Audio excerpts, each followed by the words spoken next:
Hi friends, today's recipe is egg upma. So take 4 spoons of ghee in a pan, and once it melts, add in 250 grams of suji and roast it well. Let the aroma come out, roast till then.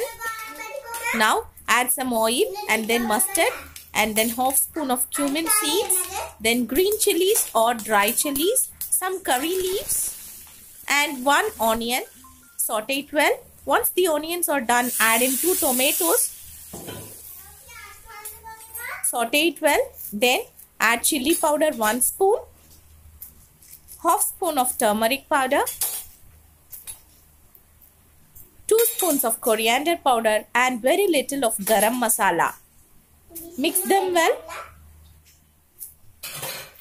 Now beat 3 eggs and take it in a separate bowl. Add it to this.